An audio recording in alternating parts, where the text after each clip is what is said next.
Magandang hapon po sa lahat. Luzon, Visayas, Mindanao, kung saan kayong dako ng mundo po tayo nagbabalik dito sa ating munting channel.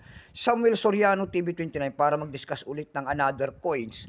At ito po ay ating hiling, mangulikta ng barya. Kaya ho tayo nandito nagsiselling ng kanilang mga halaga, ang aking mga koleksyon. Ayan po.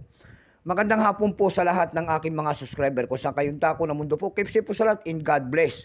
Maraming salamat po sa lahat ng aking mga subscriber. Thank you so much.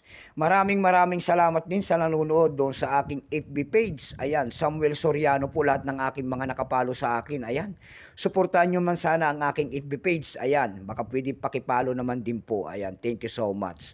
Yun naman po, hindi pa po nakapag-subscribe dito sa aking munting channel. Anyayahan ko sana kayo at malaking tulong na po ang inyong gagawin.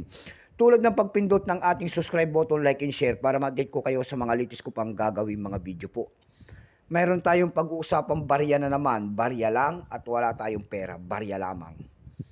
Ayan, si Melchor Aquino po, 5 centimos po, year 1978. Ayan, ang babaeng, kauna-unahang babaeng nailagay sa pera. Bago tayo magsimula sa ating talakayan, kilalanin mo muna natin siya. Issue po, Philippines po, Period Republic, 1946 up to date po. Type Standard Circulation Coins, years 1975 hanggang 1978. Value nito 5 centimos po.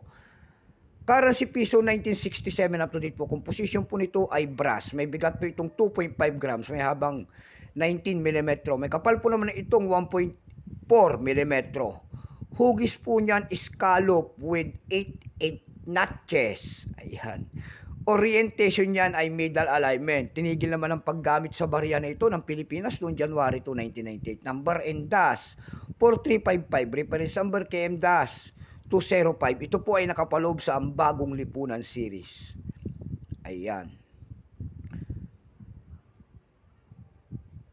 Tatlong klase po ang inilabas sa barya na ito. Ayan, tatlong klase.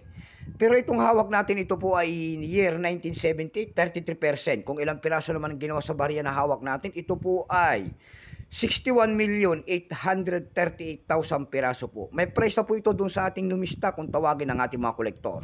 Yung kanyang verified 18, extra fine 34, almost uncirculated 42. Ang circulated nito ay nagkakahalaga na po ng 49 pesos. Dumako tayo sa kanyang presyo. Ayan. Doon sa ating eb.com, nakakita ko tayo nagbebenta doon ng $8. Nasundan po ito ng $6.93. Yung pinakamalit po doon ay $2.25. Dako naman tayo sa Carousel PH. Sa Carousel PH naman po, nakita ko tayo nagbebenta doon ng 400 pesos nito. Meron na rin nagtitinda doon ng 350 pesos. Yung pinakamalit po ay 250 pesos. Ayan lamang po ang aking may babahaging kanyang presyo sagad na. So hanggang dito na lamang po, Luzon, Visayas, Mindanao, kung sa kayong tako na mundo po. Keep safe po sa lahat and God bless.